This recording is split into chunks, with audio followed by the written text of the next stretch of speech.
할렐루야. 추수의 계절이 왔습니다. 그런데 아무나 추수할 수 있는 건 아닙니다. 열심히 씨를 뿌리고 또 뜨거운 여름이지만은 가꾼 사람만이 누릴 수 있는 특권이 바로 추수입니다. 여러분 어떻습니까? 지금 이 시간 하나님께 드릴 열매가 얼마나 되십니까? 특별히 하나님께서는 이 시간 우리의 예배를 거룩하고 아름다운 믿음의 열매로 받기를 원하십니다.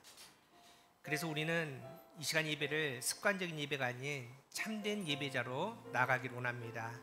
신령과 진정으로 오직 하나님만 바라보며 또 예수님께 온전한 마음을 드리며 또 성령님을 의지하며 우리 다 함께 예배드리기를 원합니다. 이 시간 우리의 삶의 열매를 하나님께 드리며 나아갑니다. 다 함께 일어나셔서 임내 찬양 부르면서 우리 하나님께 예배드리도록 하겠습니다.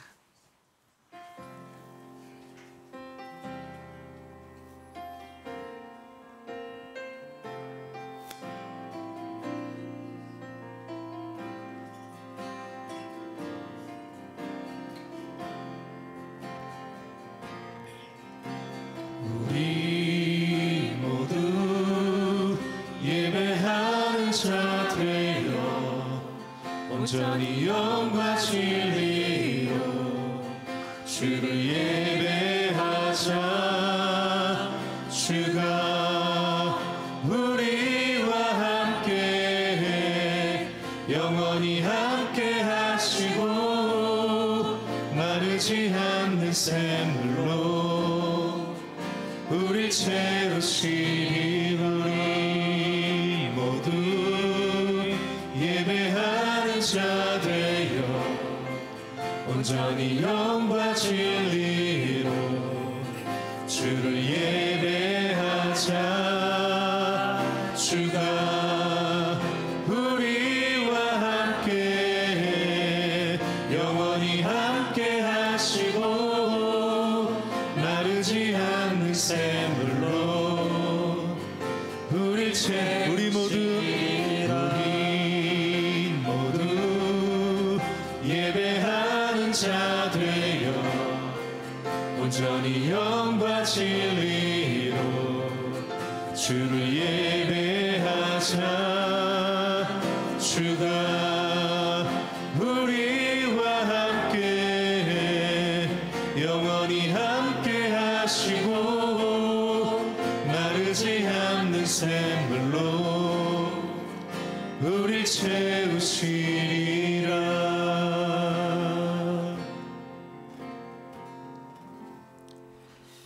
항상 우리를 사랑하시는 참 좋으신 하나님 아버지, 우리에게 봄에 씨를 뿌리게 하시고 무더운 여름에는 햇빛과 비를 주셔서 그 곡식이 자라나게 하시며 이제 아름다운 추수를 기대하는 가을을 맞이하게 하여 주시니 감사와 찬양을 올려드립니다.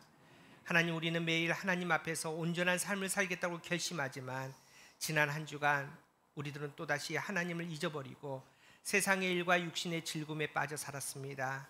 때로는 혈기와 불평으로 하나님의 영광을 가렸습니다. 때로는 이기심과 우울감으로 이웃의 연약함을 정죄했습니다. 풀리지 않는 문제와 인간관계의 갈등 앞에서 두려워하고 낙심했습니다. 하나님, 이런 우리의 연약한 모습을 있는 그대로 이 예배 시간에 하나님께 내어드립니다. 우리는 우리를 고칠 수 있는 능력이 없사오니 성령 하나님 이 시간에 임재하여 주셔서 성령님의 능력을 덧입혀 주셔서 하나님 앞에 올바른 삶으로 살 수 있도록 허락하여 주시옵소서. 이 모든 말씀 예수님의 이름으로 간절히 기원하옵나이다. 아멘. 사도신경으로 우리의 신앙을 고백합니다. 나는 전능하신 아버지 하나님 천지의 창조주를 믿습니다. 나는 그의 유일하신 아들 우리 주 예수 그리스도를 믿습니다. 그는 성령으로 잉태되어 동정녀 마리아에게서 나시고 본디오 빌라도에게 고난을 받아 십자가에 못 박혀 죽으시고 그러든지 사흘 만에 죽은 자 가운데서 다시 살아나셨으며 하늘에 오르시어 전능하신 아버지 하나님 우편에 앉아 계시다가 거기로부터 살아있는 자와 죽은 자를 심판하러 오십니다. 나는 성령을 믿으며 거룩한 공교회와 성도의 교제와 죄를 용서받는 것과 몸의 부활과 영생을 믿습니다. 아멘. 자리에 앉으시기 바랍니다.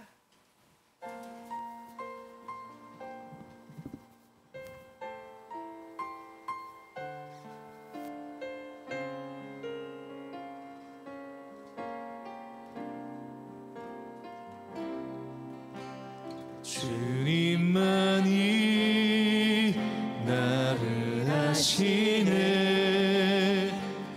내 모든 삶 주가 만지시네. 주님 앞에 예배하는 이에게 그 은혜를 부어 주시. 주님만이 온 땅의 소망, 주님만이 온 땅의 소망, 내 삶 속에 유일한 자랑이라. 주님 앞에 기도하는 이에게 그 은혜를 부어 주시니. 만왕의 왕, 만왕의 왕, 나를 기르시는 목자요. 내 모든 삶 주가 다스리시니. 주님 뜻을 따르길 원하네. 오 주 한 분만 바라네. 주님만이 나를 아시네. 내 모든 삶 주가 만지시네. 주님 앞에 예배하는 이에게 그 은혜를 부어 주시. 우리 한 번 더. 주님만이 온 땅의 소망, 주님만이 온 땅의 소망, 내 삶 속에 유일한 자랑이라. 주님 앞에 기도하는 이에게 그 은혜를 부어 주시리. 만왕의 왕, 만왕의 왕, 나를 기르시는 목자요. 내 모든 삶 주가 다스리시니. 주님 뜻을 따르길 원하네. 오 주 한 분만 바라네. 만왕의 왕, 만왕의 왕, 나를 기르시는 목자요. 내 모든 삶 주가 다스리시니. 주님 뜻을 따르길 원하네. 오 주 한 분만 바라. 우리 한 번 더. 만왕의 왕, 만왕의 왕, 나를 기르시는 목자요. 내 모든 삶 주가 다스리시니. 주님 뜻을 따르길 원하네. 오 주 한 분만 바라네. 주님만이 나를 아시네. 내 모든 삶 주가 만지시네. 주님 앞에 예배하는 이에게 그 은혜를 부어 주시리. 그 은혜를 부어 주시리. 그 은혜를 부어 주시리. 주의 음성을 내가 들으니 사랑한다 말이세. 믿는 마음으로 주께 가오니 나를 영접하소서. 우리 다 함께 내가 매일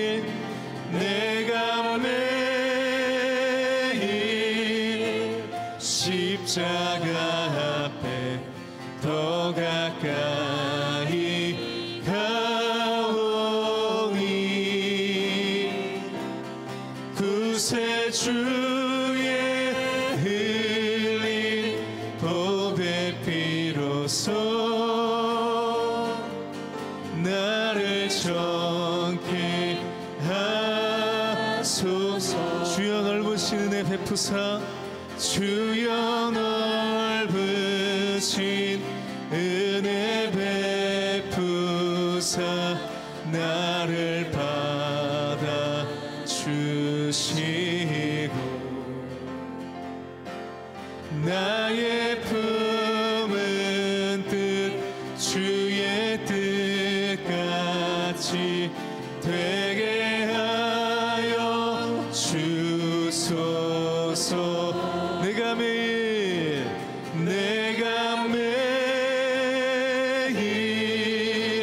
십자가 앞에 더 가까이 가오니 구세주의 흘린 보배 피로써 나를 정케 하소서. 우리 한 번 더 내가 매일 십자가 앞에 더 가까이 가오니 구세주의 흘린 보배 피로써 나를 정케 하소서. 우리 구주의 넓은 사랑을 우리 구주의 넓은 사랑을 증량할 자 없으며 주가 주시는 참된 기쁨도 헤아릴 수 없도다. 내가 매일 십자가 앞에 더 가까이 가오니 구세주의 흘린 보배 피로써 나를 정케 하소서. 우리 한 번 더 내가 매일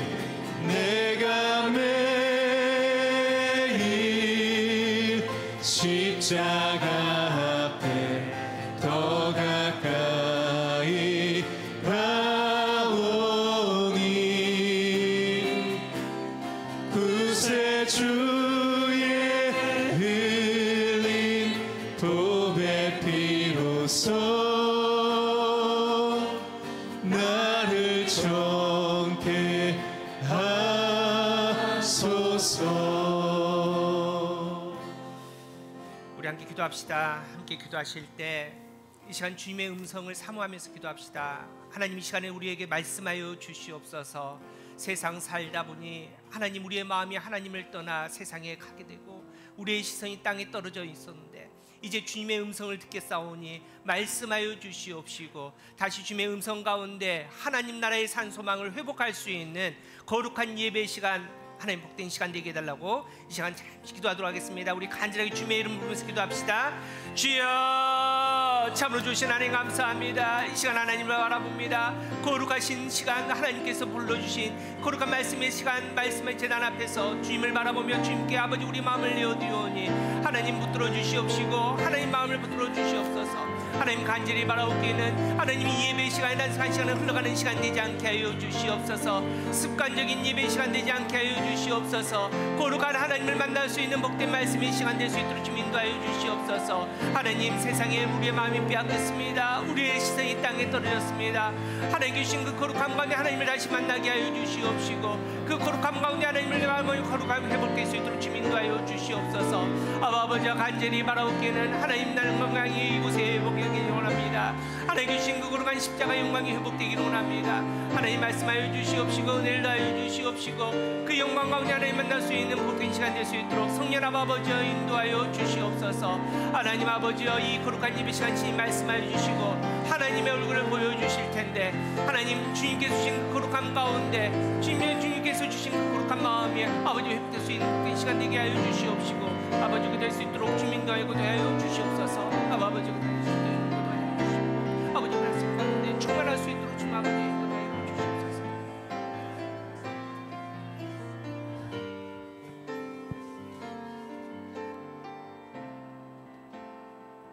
때를 따라 아름답게 하시는 하나님, 하늘이 높아진 것을 보며 가을이 성큼 다가왔음을 깨닫습니다.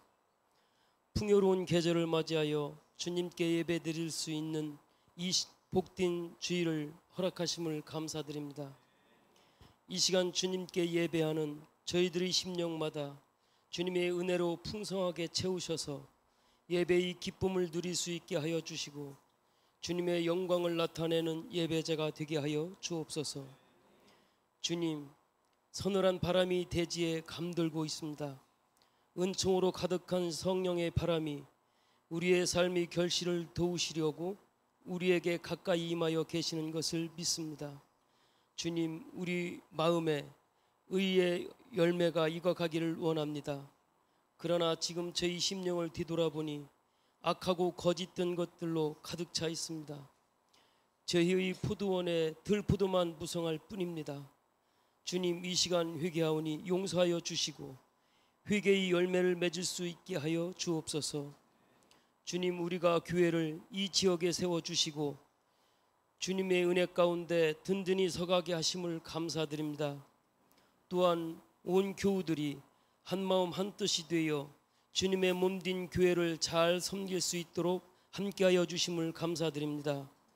그리고 우리가 교회에서 가르침을 받은 대로 주님의 말씀을 따라 진리 위에 굳게 서서 살아갈 수 있도록 인도하시니 감사합니다. 주님, 교회를 위하여 간구하오니 항상 말씀이 충만한 교회가 되게 하여 주옵소서.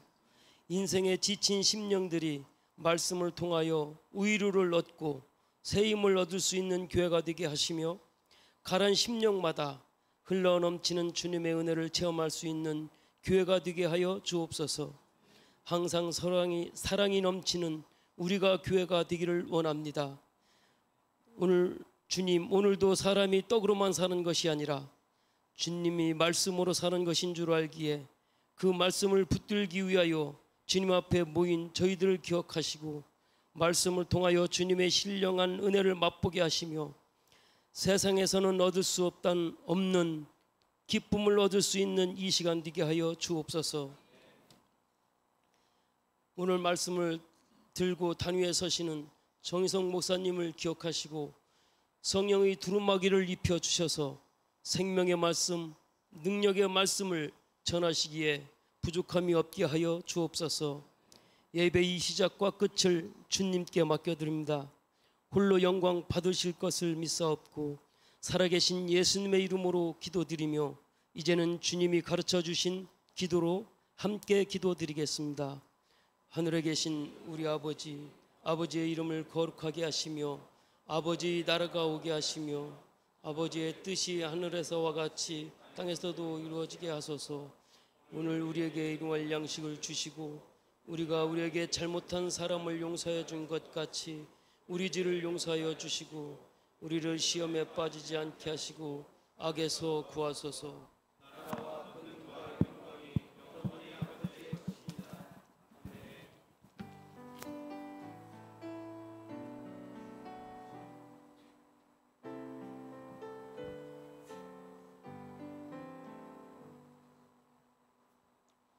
교회 소식 전달하겠습니다.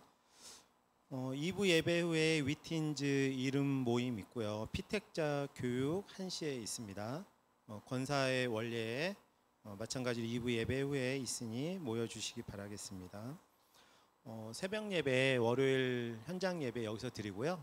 온라인 예배 화요일부터 토요일까지 온라인 예배 드립니다. 유튜브에 우리가 교회라고 치시면 다 들어가서 볼 수 있으니까 많이 검색해서 들어가셔서 2번, 3번 보시면 좋겠습니다. 우리가 양육 화요일 이번 달 12일 10시에 개강합니다. 남성반은 다음 주 2부 예배 후에 있습니다. 네, 3분기 결산과 이제 올해 마지막 4분기 예산 신청이 있습니다. 각 팀장님들께서는 9월 17일까지 권태정 집사님, 재정부장님께 전달해 주시면 되겠습니다. 우리 위틴즈 임팩 워십 다음 주 주일 11시에 장소가 공간사이 홍은 빌딩이라는 곳에 있습니다. 근처인 걸로 알고 있고요. 이웅용 목사님 오셔가지고 진행해 주시겠습니다. 네, 다음 넘겨주세요. 생일 곽주원 어린이 이윤경 집사님, 그리고 이보열 목사님, 그리고 저번 주에 안 나갔는데 안병석 집사님 9월 9일자 생신이셨습니다. 축하드리고요. 저번 주에 전교인 행사 일정을 광고를 했었는데 저희가 이제 11월 6일 날이 저희 교회 창립일이거든요. 그래서 첫 예배 드린 날인데 좀 기간이 가까워서 그날 같이 행사를 진행하기로 했습니다. 그래서 11월 5일 주일로 변경을 해서 진행할 예정입니다. 동호회 많이 있습니다. 꼭 참석하셔서 같이 친교 나눴으면 좋겠습니다. 네, 이상입니다. 네, 추가 한 가지만 더 광고 드리도록 하겠습니다.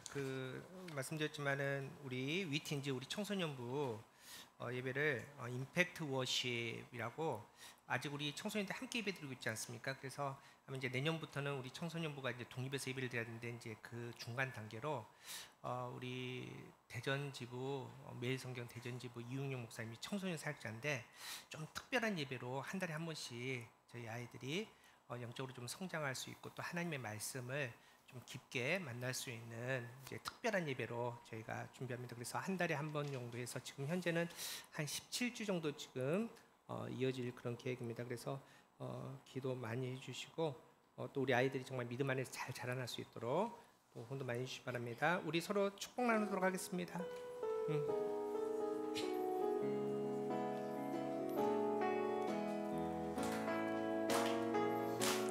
하나님의 사랑이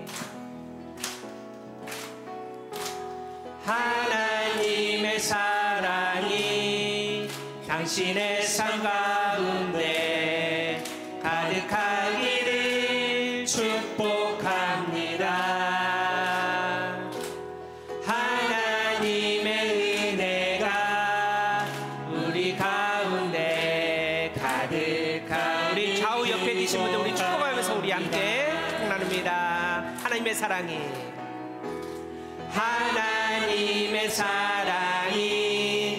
당신의 삶 가운데 좀 멀리 계신 분도 한번 봐주시고요. 가득하기를 축복합니다. 하나님의 은혜가 우리 가운데 가득하길 기도합니다.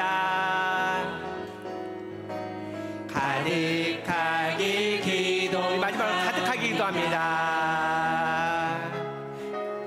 가득하길 기도. 사랑의 주님이 날 사랑하시네. 사랑의 주님이 날 사랑하시네. 내 모습 이대로 받으셨네. 사랑의 주님이 날 나도 널 사랑하면서 길이 나도 널 사랑하며 섬기리. 하나님께 영광의 박수 올려드립니다. 네, 사랑하고 축복합니다. 우리 말씀 보도록 하겠습니다. 오늘 우리에게 주신 말씀은 창세기 21장 31절에서 34절 말씀입니다. 모니터 좀 조금 더 켜주실래요? 창세기 21장 31절에서 34절까지 우리 4절 말씀입니다. 우리 한 절씩 교도하도록 하겠습니다. 제가 먼저 31절 읽도록 하겠습니다. 두 사람이 거기서 서로 맹세하였으므로 그곳을 브엘세바라 이름하였더라.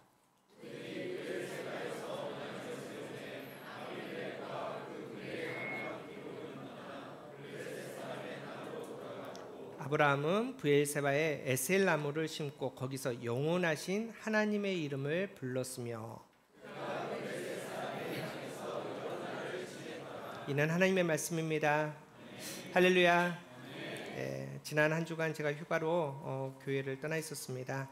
이제 어떤 분들은 이제 목사들이 이제 주일날 교회를 비고 휴가 가는 것에 대해서 좀 이상하다 이렇게 말씀하신 분들이 있습니다. 근데 이제 목회자가 휴가 기간에 섬기는 교회를 잠시 떠나서 설교자가 아니라 이제 회중의 자리에서 함께 다른 교회에서 예배드리는 시간이 참 귀한 시간입니다. 또 참 유익한 시간이라서 앞으로도 좀 이런 시간들이 좀 필요하겠다라는 생각이 들었습니다. 그래서 이제 지난주에 이제 다른 교회를 가서 이제 예배를 드려야 되는 부분이 있지 않습니까? 그래서 꼭 가보고 싶은 교회, 함께 예배드리고 싶은 교회 이제 궁리를 했을 거 아닙니까? 어디 갔을까요? 어디 가고 싶어 했을까요? 예? 예? 어디요? 고향교회. 고향교회. 고향을 잃어버린 지가 오래돼서 실은 이제 제일 가보고 싶은 교회는 어디였냐면은 우리가 교회였습니다. 그리고 진짜 오려고 그랬습니다. 그래서 보현 목사님이 이제 방송팀에 일부에 누가 자막해 주실 분 해가지고 제가 이렇게 하려다가 눈치 보여서 안 한대요. 모니터 좀 너무 울리네요. 그래서 이제 제가 사실은 이제 우리 교회에 좀 도움이 될 수 있는 이제 그런 교회 가서 잠깐 예배를 드렸습니다. 실은 이제 우리 딸이 이제 그 방학이 아니라서 어디 멀리 안 갔습니다. 안 가고 제가 이제 천안에 내려온 지 이제 만 4년 되거든요. 근데 돌이켜 보니까 교회 지킨다고 아무데도 안 가본 거예요. 그 흔한 병천을 안 가봤더라고요. 그래서 아버님 이번엔 좀 작심하고 이제 딸 학교 보내놓고 좀 인근에 천안 인근에 좀 유명한데 뭐 공세리 성당이라든지 뭐 삽교라든지 뭐 병천에 가서 순대도 먹고 제가 이번에 깜짝 놀랐던 게 독립기념관 있지 않습니까? 제가 아주 어렸을 때 그 막 개관했을 때 한번 갔거든요. 무려 30년 만에 지금 독립기념관에 처음 들어가서 한 바퀴 이렇게 돌고 이렇게 왔습니다. 하나님께서 은혜 주셔서 한 주간 좀 푹 쉬었고요. 제가 이제 비어 있는 동안에 교회 걱정했을까요, 안 했을까요? 걱정 하나도 안 되더라고요. 보현 목사님도 계시고 또 우리가 교회니까 또 하나님께서 우리와 함께 하시니까 진짜 걱정 하나도 않고 또 하나님께 주신 은혜 가운데 그렇게 또 보냈습니다. 특별히 이제 후반기를 시작하는데 후반기는 이제 우리가 교회가 이제 1주년을 넘어서 이제 2년 차를 들어섭니다. 그래서 후반기에는 특별히 좀 말씀이 풍성했으면 좋겠다 이런 마음이 듭니다. 그래서 특별 새벽기도회도 준비하고 또 우리가 함께 저하고 본 목사님이 함께 우리가 특별한 주제를 가지고 말씀도 나누고 또 외부 좋은 목사님도 모셔서 우리가 말씀 듣는 시간도 가지고 좀 이렇게 해서 저희가 2년 차를 좀 준비했으면 좋겠다 좀 이런 마음이 들었습니다. 그리고 이제 우리가 교회가 이제 1년 지나면서 좀 준비해야 될 게 아직 이제 구역이 없잖아요. 먼저 구역도 좋고 셀도 좋고 목장도 좋은데 우리가 소그룹을 이제는 좀 편성을 해야겠다. 그래서 우리 함께 모여서 예배하고 또 기도하고 또 삶을 나누는 그런 시간이 좀 필요하겠다. 그래서 후반기에는 구역 편성을 또 준비할 이런 계획입니다. 우리가 교회 후반기는 전반기보다 더 행복할 것입니다. 우리가 교회 2년 차는 1년 차보다 훨씬 더 행복할 겁니다. 우리 그런 마음으로 이렇게 한번 우리 인사 나누도록 하겠습니다. 또 행복을 기대합니다. 또 행복을 기대합니다. 오늘 주신 말씀으로 영원하신 하나님이라는 제목으로 우리 함께 하나님의 영원하심이라는 제목으로 함께 말씀 나누도록 하겠습니다. 여러분 그 목회자들이 이제 사역을 하면서 교회 사역을 하면서 여러 가지 부담감도 있고 스트레스도 받잖아요. 근데 어떤 부담감이 있을까요? 또 어떤 일에서 스트레스를 받을까요? 기독교 미래 연구소에서 이제 목회자들 중심으로 이제 조사를 했거든요. 근데 부담 받는 거, 스트레스 받는 거 1위가 뭘로 나왔을까요? 네? 1위가 설교더라고요. 설교. 그래서 목회자인 58%는 설교가 부담스럽다 이렇게 반응을 했고요. 아마도 이제 저도 이제 좀 수긍이 가는데 93%의 목회자들이 이 설교 때문에 매주일 스트레스를 받습니다. 이제 이렇게 조사가 나왔어요. 근데 또 이제 이런 조사도 있어요. 그러면 우리 성도들은 교회 생활하면서 뭐 때문에 스트레스를 받을까? 이제 이겁니다. 뭘까요? 저는 이제 개인적으로 그런 생각을 했거든요. 이 질문을 들었을 때 관계이지 않겠나. 아무래도 이제 모르는 사람들도 성향이 다 다르니까 또 이 좁은 공간에서 함께 살다 보면은 이 서로 간의 관계 때문에 또 스트레스 받지 않겠나. 또 아무래도 이제 과도한 봉사들 이제 이런 거 요구할 때 스트레스 받지 않겠나 생각을 했는데 의외의 답은 1위가 설교였습니다. 설교. 성도들은 교회 생활하는데 신앙 생활하는데 설교 때문에 가장 무려 34%가 스트레스를 받습니다. 이제 이런 겁니다. 물론 이제 이 안에는 여러 가지 의미가 있을 거예요. 이제 목회자들이 설교 시간에 막 정치적인 원색적인 정치적인 얘기를 한다든지 세상 이야기를 막 한다든지 뭐 쓸데없이 뭐 웃기는 이야기 한다든지 이제 이런 거. 나는 하나님의 말씀을 듣고 싶은데 하나님 말씀 아닌 이외에 다른 이야기를 할 때 스트레스 받는 경우도 있겠죠. 그런데 그런 이외 말고도 많은 성도들이 설교 시간에 설교를 들으면서 스트레스를 많이 받는다. 이제 이렇게 나와 있습니다. 그런데 제가 생각해보니까 이게 맞는 것 같아요. 왜냐하면은 목회자가 지식을 전달하는 게 아니잖아요. 그죠? 하나님의 말씀. 그래서 설교는 신언운반 이렇게 하거든요. 하나님의 말씀을 설교자가 전달하는 겁니다. 근데 인간이 하나님의 말씀을 전달하는데 당연히 스트레스가 있어야죠. 편하게 전할 수 있겠습니까? 또 여러분께서 지금 하나님 말씀을 듣는데 이 말씀을 듣는 것은 말씀 앞에 우리가 선다는 거거든요. 근데 여러분 보십시오. 말씀 앞에 내 삶을 투명하게 보이면 말씀에 비춰지면 얼마나 괴롭겠습니까? 집사님 모니터를 좀 줄여주세요. 예, 얼마나 괴롭겠습니까? 내 지난 삶의 모습이 있을 텐데 정말 내가 원치 않은 모습이 있을 텐데 투명한 진리인 그 거룩하신 하나님의 그 말씀 앞에 내 모습이 비춰질 때 스트레스 받는 건 당연하죠. 그러니까 우리가 어쨌든 간에 이 설교 시간이 전하는 자나 듣는 자나 굉장히 큰 스트레스가 있다는 거죠. 지난주에 사실은 제가 이제 그냥 다 내려놓고 아무 생각하고 쉬었는데 사실은 좀 이런 스트레스가 있었습니다. 그 마치 그런 거 있잖아요. 호수에 백조가 우아하게 한 마리 떠 있는데 발은 막 이러고 있잖아요. 그런 것처럼 분명히 몸은 편했는데 이제 휴가 끝난 다음에 이 영원하신 하나님을 선포해야 되는데 이게 말씀이 풀리지 않는 거예요. 명확하지가 않는 거예요. 아무리 고민하고 말씀 묵상해도 이게 명확하게 풀리지 않아서 이 말씀 때문에 사실은 좀 고민하고 말 그대로 스트레스 받는 또 한 주간이 되었습니다. 그런데 말씀 제가 분명히 드리지만은 우리는 하나님을 볼 능력이 없습니다.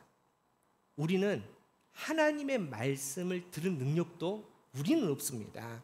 그건 당연합니다. 왜냐하면 하나님은 창조주이시고 우리는 피조물이니까. 우리랑 차원이 다릅니다. 하나님은 우리랑 언어가 다르지 않습니까? 그래서 제가 말씀드렸지 않습니까? 그래서 하나님은 사랑인지라 그럼에도 불구하고 우리랑 만나기를 원하십니다. 그럼에도 불구하고 우리와 대화하기를 원하십니다. 그래서 하나님께서 우리가 볼 수 있도록 우리가 들을 수 있도록 하나님께서 하나님을 드러내시고 보여주십니다. 기억나십니까? 그걸 신학적인 용어로 계시? 좀 비슷해요. 풀텐스. 하나님의 자기 계시. 하나님의 자기 계시라고 합니다. 하나님께서 그렇게 보여주시는데 하나님께서는 특별한 사건들을 통해서 하나님의 모습을, 하나님의 속성을, 하나님의 성품을 우리에게 보여주신다는 겁니다. 우리가 가장 먼저 봤던 창조주 하나님은 명확하게 창조의 사건을 통해서 하나님을 드러내십니다. 그때 당시에 세상은 공허했습니다. 아무것도 없습니다. 무의 상태였습니다. 그런데 하나님께서 그 무의 상태를 말씀을 통해서 유로 창조하십니다. 하나님은 창조하실 이유가 단 한 개도 없습니다. 왜냐하면 하나님은 완전하신 분이시기 때문입니다. 그럼에도 불구하고 하나님께서는 말씀으로 이 땅을 다 만드시고요. 마지막에 우리를 만드실 때 어떻게 하십니까? 흙으로 빚어서 그 흙에 하나님의 생기를 넣어서 우리가 생명이 되게 하셨다는 겁니다. 하나님은 그렇게 우리를 만나기로 원하고 우리를 사랑의 시작을 그 창조의 하나님을 통해서 드러내십니다. 또 지극히 높으신 하나님은 어떤 사건입니까? 기억나십니까? 제가 여러분을 진짜 사랑합니다. 지극히 높으신 하나님은 아브라함이 조카 롯이 있었는데 롯이 동방의 나라들에게 포로로 끌려가지 않습니까? 이 소식을 듣고 무려 몇 명을? 318명을 데리고 이제 그 조카 롯을 구하러 간 겁니다. 근데 상대는 동방의 4개국의 최정예 부대, 무려 숫자가 12,000에서 15,000. 이게 게임이 되겠습니까? 게임이 안 됩니다. 어떻게 318명으로 10,000명이 넘는 사람을 이깁니까? 더구나 318명은 군대가 아니거든요. 양치는 사람들이거든요. 그런데 그 전쟁에서 놀랍게도 너무나 쉽게 아브라함이 이깁니다. 그리고 조카 롯과 모든 재산을 다시 되찾아옵니다. 어떻게 이길 수 있습니까? 이유는 아주 간단합니다. 지극히 높으신 하나님께서 그 전쟁에 개입하셨기에, 그 어떤 왕보다 가장 높은 하나님께서, 지극히 높으신 하나님께서 아브라함의 하나님 되셨기에 그 놀라운 기적이, 그 놀라운 승리가 있다는 겁니다. 이 놀라운 승리의 사건을 통해서 하나님께서는 지극히 높으신 하나님의 속성 성품을 드러내십니다. 또 전능하신 하나님 어떻습니까? 전능하신 하나님은 아브라함이 99세, 사라의 89세. 이미 사라의 경수가 끊어졌습니다. 아이 낳을 수 없습니다. 그때 등장하십니다. 그리고 나서 이제 그 태문을 열어주지 않습니까? 여러분, 전능하신 하나님을 이제 히브리어로 엘 샤다이 그럽니다. 이 샤다이의 뜻 기억나십니까? 샤다이는 그냥 힘이 세다 이런 뜻도 있지만은 엄마의 젖가슴이라는 뜻을 갖고 있습니다. 그러니까 엄마의 사랑으로 이미 육신의 눈으로는 생물학적으로는 아이를 알 수 없지만은 그 엄마의 마음으로 하나님께서는 기대하시고 기다리시면서 그 태문을 열어서 결국은 100세 아브라함, 90세 사라를 통해서 아들 이삭을 낳게 해 주셨다는 겁니다. 여러분, 이렇게 하나님께서는 모든 사건을 통해서 하나님을 드러내십니다. 그런데 오늘 우리가 살펴볼 영원하신 하나님은 조금 다릅니다. 그 사건과 상황들이 좀 모호합니다. 사실 이 영원하신 하나님은 그 범위와 무게가 앞의 내용과는 좀 더 다릅니다. 더 명확하게 얘기하면은 모든 하나님의 성품들을 다 포함하고 있는 하나님의 성품이 영원하신 하나님의 그 성품이라는 겁니다. 그럼에도 불구하고 이 모든 창조의 사건, 승리의 사건, 아이를 낳게 하는 이 사건을 뛰어넘어서 하나님의 속성을 말씀하시는데, 오늘 그 이야기의 스토리가 사실은 명확하지 않고 모호하기 때문에 우리는 말씀에 좀 더 집중해야 된다는 겁니다. 중요한 것은 이 영원하신 하나님을 만날 때 우리의 삶이 달라진다는 겁니다. 우리의 신앙이 달라집니다. 여러분의 이 땅의 삶의 의미들이 달라집니다. 막혔던 문제들이 완전히 해결되고 자유함을 누릴 수 있는 정말 키포인트가 되는 것이 바로 이 영원하신 하나님이라는 겁니다. 여러분, 오늘 영원하신 하나님을 만날 수 있는 여러분 되기를 축복합니다. 아브라함이 영원하신 하나님을 만남을 통해서 진짜 믿음의 조상, 믿음의 아버지가 되었다는 겁니다. 그렇다면 오늘 아브라함이 만난 이 영원하신 하나님의 의미가 무엇인지를 잠시 생각해 보도록 하겠습니다. 첫 번째, 영원하신 하나님은 끝까지 책임지시는 하나님, 끝까지 책임지시는 하나님이라는 겁니다. 오늘 영원하신 하나님이 등장하는 이 이야기의 스토리를 여러분 잘 따라오셔야 됩니다. 그 시작이 언제냐면은 창세기 20장입니다. 우리 창세기 20장 1절을 함께 읽어도록 하겠습니다. 최장님 선생님이 앞에 약간 좀 에코가 들어가는 것 같네요. 예, 우리 창세기 20장 1절입니다. 우리 한 목소리 읽습니다. 시작. 아브라함이 거기서 네게부 땅으로 옮겨가 가데스와 술 사이 그랄에 거주하며. 여기서 거기서가 어딜까요? 거기서는 어디냐면은 이제 앞에 아브라함이 한 20년 동안 거했던 헤브론의 마물의 상수리 숲이 있던 그 자리입니다.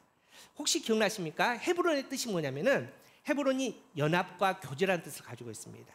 마물에는 강함과 뜨거움이라는 것입니다. 그러니까 헤브론 마물의 숲이 있는 장소는 어떤 장소냐면은 아브라함이 하나님을 가장 뜨겁게 만나는 장소, 하나님과 정말 끈끈하게 교제하는 예배의 장소, 하나님만 생각하고 하나님만 부르짖고 하나님만 만나는 거룩한 그 예배 제단이 있는 그 자리가 바로 헤브론 마므레 자리입니다.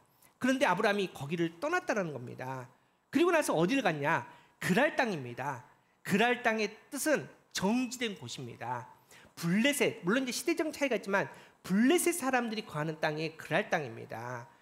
어느 정도 비도 내립니다. 물도 저장할 수 있습니다. 또 샘이 많습니다. 그래서 양을 키우기에 그래도 적당한 땅이 바로 그랄 땅입니다. 중요한 것은 이 아브라함이 창세기 20장에서 이 거룩한 헤브론의 마므레 상수리 수풀의 땅을 떠난 이유가 영적인 의미가 아니었다는 겁니다.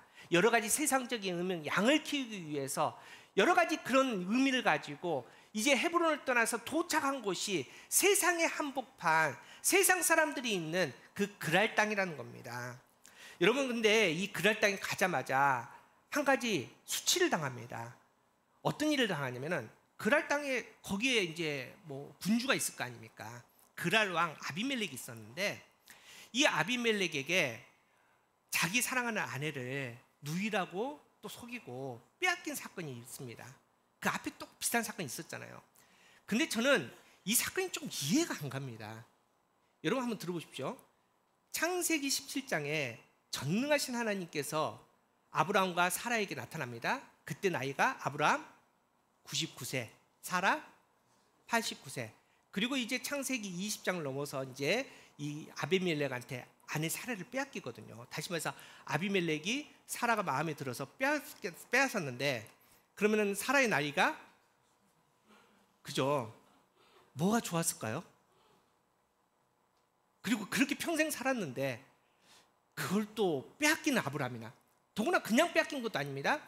창세기 17장에 전능하신 하나님을 통해서 하나님께서 분명하게 말씀하시기를 너 아들을 낳을 텐데 다른 사람 아니야? 다른 여인 아니야? 꼭 집어서 너 아내 사라를 통해서 너 아들 낳을 거야. 이제 이름까지 적어줍니다. 너 사라를 통해서 아들을 낳을 건데 그 아들 이름을 뭐라? 이삭이야. 하나님께서 이 정도까지 말씀해 주셨는데 이 아내를 어떻게 세상 사람들에게 빼앗깁니까? 세상 사람들에게 어떻게 내어줄 수 있습니까? 지금 이 일이 일어난 겁니다. 이제 그날 저녁 아브람과 사라가 헤어졌습니다. 사라는 이제 그랄 왕 궁으로 이제 말 그대로 끌려간 거죠. 그리고 이제 첫날 밤을 보내야 되는 거 아닙니까? 근데 그날 저녁에 하나님께서 그 그랄 왕을 재웁니다. 어떤 이유인지 모르겠는데 재워가지고 이제 첫날의 관계를 없이 그냥 잠이 들게 되죠. 그래서 이제 꿈속에서 하나님께서 호되게 이 그랄 왕 아비멜렉을 야단치시고 다시 이제 사라를 아브라함에게 되돌려 보내게 되는 겁니다. 그리고 나서 이어지는 바로 본문이 뭐냐면은 그렇게 기다렸던 무려 25년 동안 기다렸던 사라가 아이를 낳습니다. 그게 바로 이어지는 본문입니다. 그렇게 아이를 낳고 나서 그 다음 나온 내용이 뭐냐면은 이제 아이가 조금 컸는데 이삭에게 원치 않는 이복형 하나가 있지 않습니까? 누군지 아십니까? 이스마엘입니다. 근데 이 이스마엘이 이삭을 괴롭히는 모습을 보자마자 하나님께서 아브라함에게 명령하시기를 이 이삭의 이복형이 이스마엘을 내쫓으라고 명령하십니다. 그리고 이 이스마엘과 하갈이 쫓겨나거든요. 그 장막에서. 근데 이 장면도 사실은 우리는 그럴 수 있겠다 하지만 당시 문화로는 이게 이해가 안 되는 겁니다. 왜냐하면은 당시에 아들, 특별히 남자는 재산입니다. 귀한 재산이고요. 특별히 지금 이 아브라함 입장에서 보면은 아들이 있지만 이삭은 아직 어리지 않습니까? 그러면 그 낯선 땅에서 의지할 수 있는 가장 명확한 정확한 사람은 바로 그릇 장성한 이스마엘밖에 없다는 겁니다. 그런데 어떻게 쫓아냅니까? 그런데 하나님 명령을 받아서 이 이스마엘을 쫓아냅니다. 그리고 나서 또 이어지는 본문이 뭐냐면은 갑자기 밑도 끝도 없이 그 앞에 그라랑 아비멜렉이 군대 장관 비굴을 데리고 화친을 맺으러 다가옵니다. 그 화친의 내용이 이렇습니다. 창세기 22장 23절입니다. 그런즉 너와 나와 내 아들과 내 손자에게 거주되이 행하지 아니하기를 이제 여기서 하나님을 가리켜 내게 맹세하라. 내가 내게 후대한 대로 너도 나와 내가 머무는 이 땅에 행할 것이니라. 이렇게 화친을 요구합니다. 여러분 이것도 이해가 안 되는 게 보통 이 화친이라는 게 약자와 강자가 있으면 누가 누구한테 가서 화친을 요청합니까? 약자가 강자에 가서 우리 싸우지 말길 원합니다. 저 공격하지 말아주세요. 뭐 이렇게 하는 거 아닙니까? 그러면 지금 아브라함과 아비멜렉이 있는데 누가 강자입니까? 아비멜렉이 강자이죠. 방금 전까지 아브라함이 두려워서 아내까지 바쳤던 사람이 아비멜렉입니다. 그런데 갑자기 아들 이삭을 낳자마자 아비멜렉이, 그것도 군대 장관, 지금으로 말하면은 요즘 제일 우리나라에서 핫한 국방부 장관을 데리고 와가지고 화친을 한 겁니다. 근데 그냥 화친도 아닙니다. 우리 서로 공격하지 마는데 그냥 우리 대만뿐만 아니라 내 아들과 내 손자 때까지도 우리 서로 공격하지 맙시다. 서로 편안하게 평화를 유지하면서 삽시다. 이렇게 화친을 요구했다는 겁니다. 여러분, 이게 바로 지금 이 모든 사건에서 관여하고 계시는 하나님이 어떤 하나님이냐? 바로 영원하신 하나님입니다. 이게 무슨 말이냐? 하나님께서는 모든 시간을 뛰어넘는 하나님이라는 겁니다. 우리의 과거와 우리의 현재와 우리의 미래를 뛰어넘어서 역사하시는 분이 바로 살아계신 하나님, 영원하신 하나님이라는 겁니다. 하나님은 그러기에 하나님께서 하신 말씀을 단 하나도 떨어뜨리지 않고 말씀 그대로 이루시는 하나님인데, 75세 아브라함에게 약속하신 그 하나님, 25년이 지났지만은 아내 사라가 이미 경수가 끊어져서 아이를 낳을 수 없는 상태이지만은 말씀하셨기에 말씀을 이루어서 90세의 사라를 통해서 100세의 아브라함이 아들을 낳게 하신 하나님이 영원하신 하나님이라는 겁니다. 근데 중요한 것은 여기서 끝나는 게 영원하신 하나님이 아니십니다. 약속을 이루셨는데 그 약속 이루심을 끝까지 책임지신 분이 하나님이십니다. 이 영원하신 하나님입니다. 앞서 말씀드렸지만 하나님께서 왜 갑자기 이스마엘을 추방합니까? 이스마엘을 왜 내쫓습니까? 보니까 이스마엘이 이삭이 자라가는데 위험 요소가 된다는 겁니다. 뭔가 이삭에게 해코지를 할 수 있고 위험을 줄 수 있는 인물이기 때문에 하나님께서 약속하신 이 아들 이삭을 지키기 위해서 이스마엘을 내쫓는 겁니다. 지금 이 아브라함과 이삭이 있는 땅은 편안한 땅이 아닙니다. 낯선 땅입니다. 이방 땅입니다. 블레셋 땅입니다. 그런데 이곳에서 아무런 방어할 수 없는 능력 없는 이 아브라함, 이삭의 이 가정이 살 수가 없습니다. 그래서 하나님께서 어떻게 합니까? 갑자기 그랄 왕의 마음을 움직여서 반대로 그랄 왕이 먼저 와가지고 내가 너를 지켜줄게, 우리 서로 공격하지 말자, 대를 이어서 3대를 이어서 이곳에서 서로 평안하게 정말 안전하게 살 수 있는 그 장치를 만들어서 이 이삭이 자라나게 하시고 이 이삭이 대를 이어가서 하나님의 말씀의 언약을 완전히 이루는 그날까지 하나님께서는 책임지시는 하나님이 바로 영원하신 하나님, 저와 여러분의 하나님 좀 믿으시기 바랍니다. 우리 사랑하는 성도 여러분, 우리는 이 하나님을 만나야 됩니다. 여러분께서 하나님께 어떤 말씀을 받으셨습니까? 안 이루어진다고 지금 답답해 하십니까? 아니요, 하나님은 여전히 일하고 계십니다. 하나님은 여전히 여러분의 삶 가운데 개입하고 계셔서 가장 좋은 시간, 하나님 때에 가장 합당한 시간에 열매를 거두시고 준비하신 하나님, 그 하나님이 영원하신 하나님인 줄 믿으시기 바랍니다. 이걸 믿는 게 진짜 믿음이라는 겁니다. 여러분, 하나님께서 아브라함에게 땅 주신다라고 약속하십니다. 그런데 아브라함 땅 얻습니까? 아니요, 하나님이 주신 땅 아브라함 못 밟았습니다. 소유 못했습니다. 그러면 하나님께서는 약속을 어기신 하나님입니까? 아닙니다. 언제 주시느냐? 비록 아브라함은 받지 못했지만은 아브라함의 손자와 손자를 건너서 1000년이 지난 다음에 다윗의 때 정확하게 성경에 하나님께서 아브라함에게 주신다는 그 땅이 정확하게 기록되어서 소유하게 된 그 복을 누리게 된다는 겁니다. 이사야 시절 보십시오. 하나님께서 이사야 선지자 때 다 망해버린 이 이스라엘, 정말 낙심하고 좌절한 이스라엘에게 하나님께서 선포하십니다. 너희에게 메시아를 보내주겠다. 메시아가 너희를 구원해 주겠다. 그런데 메시아가 안 옵니다. 더 망해갑니다. 더 좌절입니다. 낙심입니다. 소망이 없습니다. 그런데 하나님께서는 언제 주시느냐? 700년이 지난 다음에 마태복음 1장에 한 여인 동정녀 마리아를 통해서 예수 그리스도께서 그날 주시겠다는 그 임마누엘의 이름으로 하나님께서 우리와 함께 하신다는 그 메시아로 700년이 지났지만 하나님께서 그 약속을 지키시는 하나님, 우리의 시간을 넘어서 영원하신 하나님의 능력으로 우리와 함께 하신 하나님이 저와 여러분의 하나님인 줄 믿으시기 바랍니다. 두 번째로 영원하신 하나님은 어떤 하나님이냐? 초월하신 하나님입니다. 자, 이제 아브라함과 이삭의 가정이 영원하신 하나님을 만났지 않습니까? 이렇게 약속을 지켜주신 하나님, 지켜주신 이 열매를 끝까지 책임지신 하나님, 정말 능력 있는 그 영원하신 하나님을 만났는데, 그 은혜를 받았는데, 그 은혜를 받고 나면 어디로 가야 되죠? 어디를 가야 될까요? 여러분 같으면 은혜 받으면 어디로 갑니까? 교회? 은혜 자리로 가야죠. 그러면은 우리가 생각하기에 그렇게 이제 다시 하나님을 만났으니 그 첫사랑이 있던 헤브론 마므로 숲을 자리로 다시 가야 될 거 아닙니까? 그것을 다시 하나님과 정말 끈끈하게 정말 뜨겁게 예배하며 하나님의 그 거룩함을 찬양해야 되는데 오늘 말씀의 마무리가 참 이상합니다. 그렇게 영원하신 하나님을 만나고 찬양했는데 말씀의 끝이 이렇습니다. 오늘 말씀 34절 보십시오. 우리 함께 읽어보도록 하겠습니다. 시작. 그가 블레셋 사람의 땅에서 여러 날을 지냈다.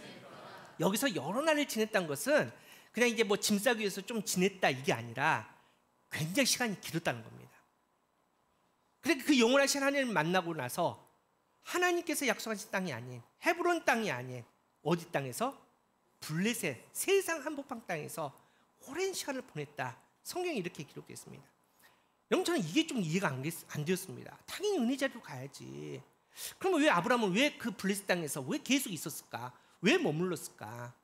그 답이 영원하신 하나님의 이름 안에 있습니다. 여러분 이제 영원하신 하나님은 히브리어로 엘 올람이라고 그럽니다. 엘 올람. 그런데 이 올람이라는 뜻은 뭐 영원한 끝없는 시간, 영원이라는 이 뜻을 갖고 있는데 히브리적 의미로서 수평선 너머라는 의미를 갖고 있습니다. 그러니까 더 정확히 표현하면은 우리가 가지고 있는 시간의 개념을 넘어 공간의 개념을 넘어 함께 하신 하나님이 이 엘 올람의 하나님입니다. 다시 말해서 우리는 어쩔 수 없이 시간과 공간에 제한이 있지 않습니까? 여러분 우리가 이 예배 딱 드리고 나서 이 뒤에 무슨 일이 있을지 아시는 분 한 명도 없지 않습니까? 그죠? 우리 조이키즈 아이들이 지금 이 벽 뒤에서 예배 드리고 있는데 뭘 하고 있는지 우리는 모릅니다. 벽이라는 공간의 제약이 있기 때문에. 그런데 하나님께서는 그 모든 것을 뛰어넘어서 존재하시고 역사하신 분이 바로 영원하신 하나님이라는 겁니다. 다시 말해서 분명히 은혜 받을 장소는 헤브론입니다. 하나님께 예배드리기에 합당한 곳은 헤브론 마므레의 장소입니다. 그런데 아브라함이 영원하신 하나님을 만나고 났더니 이제는 공간과 시간을 뛰어넘기 시작한 겁니다. 분명히 블레셋 땅은 예배드리기 합당한 땅 아닙니다. 하나님 만나기에 적합한 땅 아닙니다.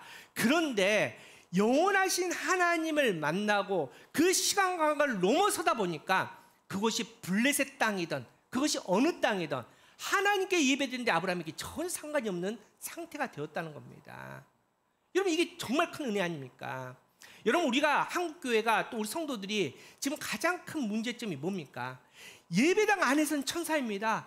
예배당 앞에서는 정말 이 말씀의 제단 앞에서는 그 누구보다도 하나님을 제일 잘 믿는 것 같고 하나님을 제일 사랑하는 것 같습니다. 정말 하나님밖에 없다라고 오직 하나님만 바라보고 결단합니다. 그런데 성전 문 밖을 나가면 삶의 자리에 들어가면은 하나님의 그림자가 보이지 않습니다. 하나님의 이름이 느껴지지 않습니다. 하나님과 상관없이 내 생각과 의지대로 살아가는 거 아닙니까? 하나님의 말씀의 법이 아닌 세상의 법 따라 살아가는 거 아닙니까? 여러분 왜 이런 일이 있습니까? 지금 아브라함이 왜 블레셋 땅에 거하겠다고 이게 성경에 정확하게 나왔냐면은 이게 바로 영원하신 하나님을 만난 성도의 모습이라는 겁니다. 어디를 가든지 무엇을 하든지 하나님과 함께하면 그 어디 곳이든지 간에 하나님 나라를 누리며 살아갈 수 있는 그 믿음을 지킬 수 있는 그 상태가 바로 영원하신 하나님을 만난 그 거룩한 사람이 된다는 겁니다. 하나님께서 우리에게 원하십니다. 그래서 이제 아브라함은 이 영원하신 하나님을 만났기에 수평선 넘어 아브라함이 가지고 있는 시간이라는, 그래서 전에는 항상 이 시간에 제한되어 있지 않습니까? 하나님 저 이제 아이 못 낳습니다. 그래서 하나님 종에게 내 상속을 주겠습니다. 아니 사라의 여종을 통해서 아들 이스마엘 낳겠습니다. 이렇게 시간의 제한을 갖고 있던 이 아브라함이 영원하신 하나님을 만난 다음에 그 시간의 제약을 벗어버립니다. 공간의 제약을 벗어버립니다. 교회 재단뿐만이 아니라 내가 어디에 있든지 그곳이 블레셋 땅이든지 내가 주님과 함께하기에, 영원하신 하나님과 함께하기에 내가 그곳에서 하나님을 예배합니다. 그곳에서 진짜 하나님 나라를 누립니다. 이렇게 고백할 수 있는 믿음의 사람이 되었다는 겁니다. 이 믿음이 저와 여러분의 믿음 되기를 간절히 바랍니다. 이렇게 믿음으로 세상에서 살아갈 수 있는 저와 여러분 되기를 간절히 바랍니다. 우리가 밟는 그 땅이 하나님의 땅이 되기를 간절히 축복합니다. 그래서 우리의 가정이 말씀의 재단이 세워지고 내가 밟는 그 회사가 바로 거룩한 교회가 되는 그런 역사들이 저와 여러분의 삶을 통해서 일어나기를 간절히 축복합니다. 그 이어서 나온 창세기 22장의 이야기를 하고 오늘 말씀 마치도록 하겠습니다. 그렇게 영원하신 하나님을 만납니다. 아브라함이 블레셋 땅에 갑니다. 어디 있든지 간에 이제 나는 괜찮습니다. 어디 있든지 하나님과 함께합니다. 영원하신 하나님 시간 속에 내가 살아갑니다. 그리고 나서 갑자기 창세기 22장에 우리가 도무지 이해할 수 없는 사건이 하나 또 있습니다. 어떤 사건입니까?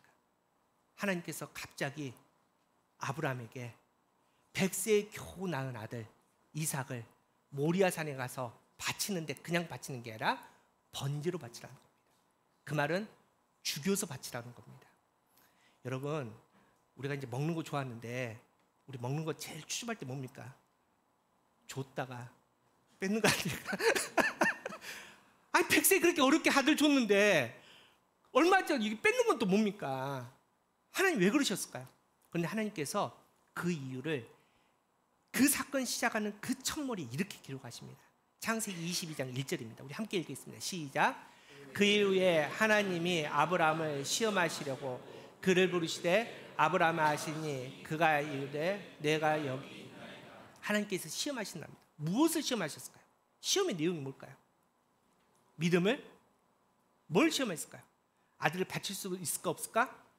그런데 그 내용 핵심이 뭘까요? 그 핵심이 바로 앞에 방금 우리가 나눴던 말씀과 이어집니다. 방금 전에 하나님께서는 어떤 하나님을 보여주셨습니까? 영원하신 하나님을 그 마음을 보여줬는데, 야 아브라함아, 너가 진짜 영원하신 하나님을 만났는지 안 만났는지 내가 이제 시험하겠다. 네가 진짜 믿음의 아버지가 돼야 되는데, 믿음의 아버지가 되기 위해서는 영원하신 하나님을 만나야 되는데 네가 진짜 영원하신 하나님을 만났는지 안 만났는지 내가 이제 시험하겠다. 그 시험이 바로 아들 이삭을 죽여라는 시험이었습니다. 아브라함은 성공했을까요? 통과했을까요? 통과했습니다. 근데 통과한 내용이 있습니다. 왜냐하면 아브라함은 영원한 하나님을 만났기 때문입니다. 그 내용이 답이 히브리서에 나옵니다. 히브리서 11장 19절입니다. 우리 함께 읽어보겠습니다. 시작. 그가 하나님이 능히 이삭을 죽은 자 가운데서 다시 살리실 줄로 생각한지라. 비유하건대 그를 죽은 자 가운데서 도로 받을 것이냐. 여러분, 사람이 죽으면 끝이죠. 여러분 죽으면 끝이잖아요.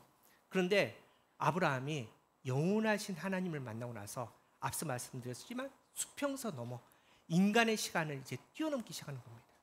분명히 아브라함을 내가 죽여서 번제를 바치면 아브라함은 이상은 이제 그 생이 끝나는 거죠.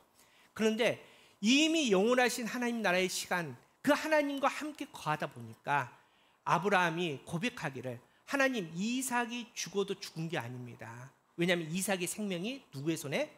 하나님의 손이 있기 때문에 하나님, 이삭이 죽어도 그가 죽은 자 가운데 하나님께서 도로 살리실 것을 내가 믿기에 나는 이삭을 죽일 수 있습니다. 그 시험을 통과했다는 겁니다. 여러분, 이게 창세기 22장의 모리아산의 진짜 핵심입니다. 모리아산에서 진짜 아들 이삭을 바칠 수 있었던 그 핵심은 아브라함이 믿음을 물론 당연히 믿음이 좋죠. 결단력도 있죠. 그런데 더 중요한 것은 영원하신 하나님을 만나기 전 아브라함은 절대 이삭을 죽일 수 없었으나 영원하신 하나님을 만나서 그 시간과 장소를 넘어섰기 때문에 아들 이삭, 이제 더 이상 낳을 수 없는 아들임에도 불구하고 아브라함은 칼을 들어 아들 이삭을 죽이겠다고 결단할 수 있었다는 겁니다. 이 결단이 저와 여러분의 결단이 되기를 간절히 바랍니다. 우리 사랑하는 성도 여러분, 한국교회가 요즘 참 어렵습니다. 지금 우리 교단도 지금 난리가 아닙니다. 왜 한국교회가 세습 문제, 물질 문제 때문에 이렇게 썩어져 가고 있습니까? 왜 많은 목사님들이 물질의 노예가 되고 있습니까? 왜 그렇게 거룩하다는 장로님들이 이 장로란 직분이 마치 세상의 화려한 계급장처럼 생각이 되어서 성도들에게 군림하고 교회 주인 행사에서 이런 지경까지 와 있습니까? 여러분, 교회 안에서 왜 이렇게 다툼이 많습니까? 그 흔한 섭섭병, 왜 이렇게 섭섭병이 많습니까? 이유는 딱 하나입니다. 우리가 그렇게 하나님을 믿는다고 자랑했고 하나님 믿음 안에서 교회가 성장했지만은 진짜 만나야 될 하나님을 우리가 놓치고 있었던 겁니다. 바로 영원하신 하나님입니다. 여러분, 세상에 교회 화려한 건물 많죠. 막 서울에 뭐 2천억 뭐 이런 거 같잖아요. 뭐 죄송하지만은 저희 모교도 지금 100억짜리 교육관 짓는다고 준비하고 있던데 뭐 좋죠. 다 좋은데 여러분 그거 얼마나 갈까요? 여러분 생명, 여러분이 가지고 있는 물질, 건강 잠깐 아닙니까? 그런데 하나님께서는 이런 우리에게 영원하신 하나님으로 함께를 원하십니다. 여러분, 우리가 이 땅의 것으로 만족하겠습니까? 1,000만 원 벌면 2천만 원 벌고 싶고, 2천만 원 가지면 1억 가지고 싶고, 전혀 안 그런 듯이 보고 계신데 30평 아파트 사면 40평이 이제 그 다음에 욕심이 나고. 그런데 그거 순간에 다 지나가지 않습니까? 몇 년 지나서 이 땅에 모래처럼 하나도 없어질 게 이 땅의 것입니다. 그런데 하나님께서 이 유한한 이 땅을 살아가는 우리에게 초대하시는데 영원한 하나님 나라의 시간을 초대합니다. 이 땅에 고작 몇 년 사는 이 유한한 인생을 영원한 하나님 나라로 우리를 초대하고 있다. 이 영원하신 하나님을 만날 때 땅에 떨어졌던 우리의 시선이 들어 올려지게 되는 겁니다. 세상에 쫄아서 고개 숙이고 있던 우리가 다시 어깨를 펴고 하늘을 바라볼 수 있게 된다는 겁니다. 여러분, 예수님께서 팔복 이야기 하시죠? 단 하나라도 이해가 되던가요? 가난한 자가 어떻게 복입니까? 말도 안 되죠. 부자여야지 복이죠. 잘 먹고 잘 살아야죠. 애통한 게 어떻게 복입니까? 평안해야죠. 박해를 받는 게 어떻게 복입니까? 줄이고 목마른 게 어떻게 복이 됩니까? 그런데 예수님은 그게 복이라고 얘기합니다. 이 땅에서 줄이는 것보다, 배고픈 것보다, 가난한 것보다 우리에게는 더 풍요로운 하나님 나라를 소유할 특권이 있으니, 아니 너희는 이미 하나님 나라를 소유했으니 너희가 가지고 있는 것으로 말미암아 너희는 복이 되는 사람이라고 선포하며 살라라고 하나님께서 그렇게 우리에게 말씀하십니다. 여러분, 영원하신 하나님은 절대 작은 하나님 아니십니다. 여러분의 과거와 현재와 미래를 관통하십니다. 하나님의 약속을 끝까지 지키시고 책임지신 하나님이 저와 여러분의 영원하신 하나님이십니다. 이제 우리는 또 세상에 살아갑니다. 많은 사람들과 많은 일들을 겪게 됩니다. 여러분, 그 제한된 문제, 제한된 시간, 상황에 매이지 마십시오. 좀 더 포기하십시오. 좀 더 양보하십시오. 자유롭십시오. 이 땅에서 자유롭고 하나님 나라를 소유할 수 있는, 영원하신 하나님 나라와 함께 할 수 있는 저와 여러분 되기를 축복합니다. 우리 그런 믿음으로 우리 결단 찬양 부르면서 우리 하나님 앞에 또 기도하고 나가도록 하겠습니다.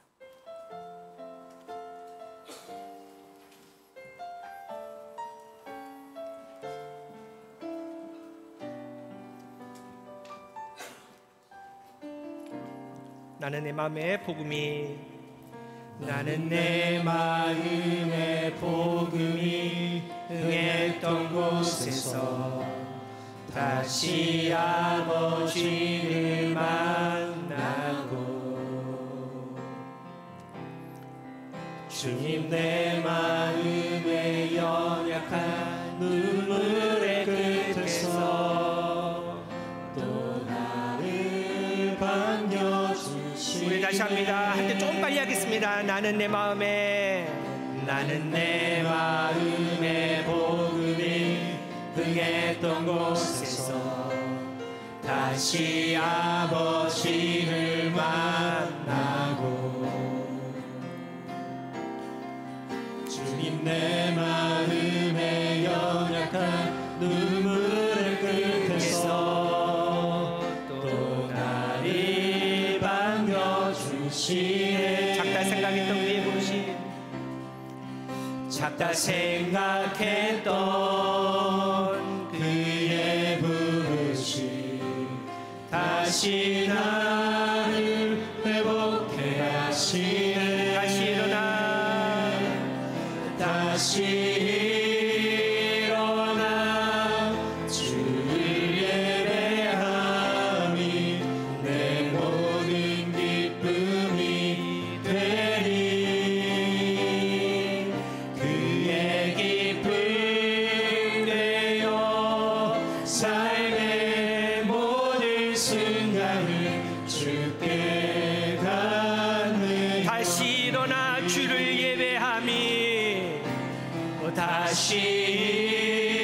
일어나 주를 예배하니 내 모든 기쁨이 되리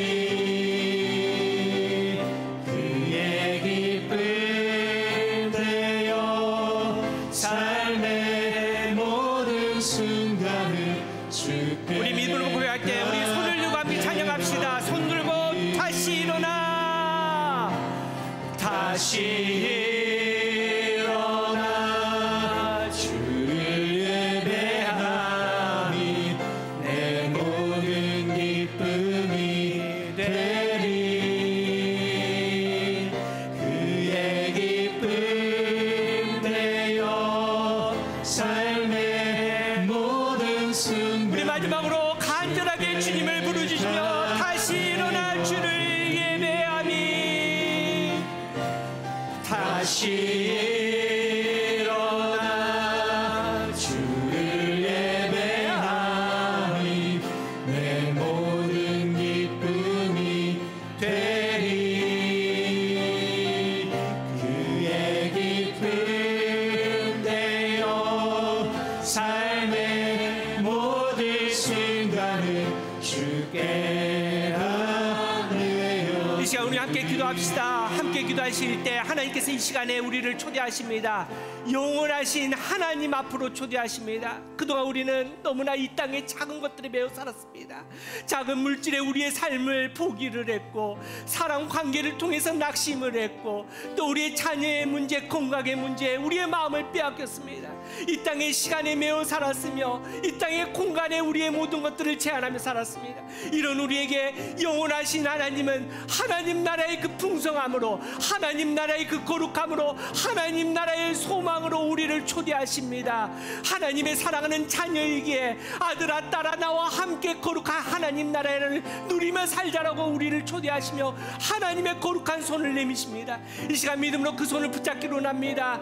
우리의 물질의 자유함을 누릴 수 있는 저와 여러분 되기를 원합니다. 우리의 상황과 환경에 매여있지 않기를 원합니다. 내가 거하는 땅이 하나님의 땅이라고 선포할 수 있는 우리의 믿음이 되기를 원합니다.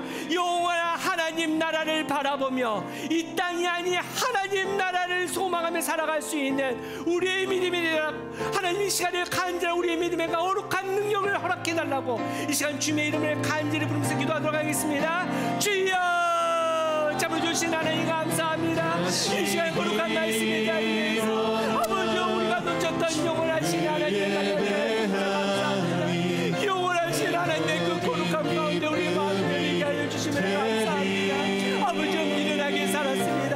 예수 그리스도의 그 영원한 십자가의 능력으로 말미암아 우리가 구원받았다고 찬양하는데 십자가와 상관없는 삶을 살았습니다. 물질에 매여 있었습니다. 세상의 마음이 빼앗겼습니다. 하나님이 아닌 사람의 마음을 사려고 노력을 했습니다. 하나님의 공간의 제약 때문에 아버지 어찌하는 삶을 살았습니다. 자유함을 누리지 못했습니다. 하나님 주님께서 행복을 말씀하시며 가난하게 복이다, 하나님의 통한 게 복이다, 아버지의 주리고 그걸 복이다, 받기받는 게 복이라고 말씀하셨는데 하나님 우리 이 땅의 평안을 요구했고 하나님 이 땅의 부유함을 누리고 아버지 이 땅의 가치를 만족한 사람들이 용서하여 주시옵소서. 하나님 이 시간에 간절히 바라오니 영원하신 하나님의 그 거룩하심이 아버지여 나의 믿음의 복이게 되게 하여 주시옵소서. 영원하신 하나님의 그 놀라운 호흡이 나의 호흡이 되게 하여 주시옵소서. 그 하나님 우리 삶을 변하게 하여 주시옵소서. 아버지여 이제는 하나님의 아들 딸에게 이 땅에 있는 것이 아니라 하늘을 누리게 하여 주시옵소서. 하늘을 소유하게 하여 주시옵소서. 하나님 나라의 영원한 시간의 가치를 누리고 살아갈 수 있는 우리의 믿음 되게 하여 주시옵소서. 그 모든 삶 가운데 하나님의 살아계심에 하나님의 놀라운 능력에 전능하신 하나님의 장대의 그 거룩하신 하나님 우리의 삶에 발걸음 한 걸음 흔적을 남게 되게 하여 주시옵시고 그런 놀라운 역사님이 일어나는 교회가 우리가 될 수 있도록 주님 역사여 주시옵소서. 그 영광 가운데 하나님의 놀라운 일을 가르칠 수 있는 우리 될 수 있도록 성령 아버지와 인도를 하여 주시옵소서. 참 좋으신 하나님 감사합니다. 이 시간에 말씀을 허락하여 주시고 엘올람 영원하신 하나님의 거룩하심으로 우리를 만나주심에 감사합니다. 하나님, 우리는 하나님을 믿는다라고 자랑했고 예수 그리스도의 십자가의 보혈의 피로 구원받았다라고 또 당당하게 살았는데, 생각해보니 너무 이 땅의 시간과 이 땅의 환경과 공간에 제한되며 살았음을 고백합니다. 지금 나의 현실이 보이지 않는다고, 막혔다고 낙심하며 좌절했던 나를 하나님이 이 시간에 붙들어 주셔서 엘롤람, 영원하신 하나님을 분명하게 만나게 하여 주시옵소서. 영원하신 하나님, 우리를 지켜주시옵소서. 우리를 도와주시옵소서. 굳건히 세워주시옵소서. 이 땅에서 자유함을 누리게 하여 주시옵소서. 하나님 나라의 소망을 품고 살아가게 하여 주시옵소서. 비록 이 땅을 살아가고 이 땅을 걸어가지만은 하나님 나라의 그 거룩함 가운데 우리가 밟는 그곳이 비록 블레셋 땅이라도 하나님 땅이 되게 하여 주시옵소서. 어디를 가든 주님과 동행한 곳이 하나님 나라라고 자랑하게 하여 주시옵소서. 어떤 상황과 환경을 만나더라도 하나님, 영원하신 하나님이 나의 하나님이시기에 당당히 승리할 수 있는 우리의 믿음이 되게 하여 주시옵소서. 사랑하는 하나님, 이 시간 거룩한 제단 앞에 또 믿음으로 헌금했습니다. 하나님이 이 땅에 매여있지 않고 하나님께 내어드렸습니다. 믿음으로 고백하는 우리에게 하나님의 것으로 풍성하게 채워주시옵소서. 믿음으로 구비하여 11조로 드린 가정마다 이 엘로함 영원하신 하나님을 경험할 수 있는 복된 가정 되게 하여 주시옵시고, 주중봉헌 감사헌금 성경금으로 제목이 따라 드렸는데 믿음의 열매를 거둘 수 있는 우리가 교회가 될 수 있도록 좀 역사하여 주시옵소서. 드지 못한 손길이 있습니다. 그 형편을 하나님께서 아시는데 영원하신 하나님의 그 언약을 지키시는 그 하나님의 약속이 그 가정에 속히 이루어질 수 있도록 주님 역사하여 주시옵소서. 이제는 우리 주 예수 그리스도의 은혜와 나의 힘이 되신 하나님의 사랑하심과 성령님의 감화 감동 교통하심이 이제 엘올람 영원하신 하나님과 동행하며 나가는 거룩한 주님의 자녀들 머리 위에, 그 가정 위에, 특별히 하나님의 교회인 우리가 교회 위에 지금부터 영원까지 함께 하시기를 간절히 축원하옵나이다. 아멘.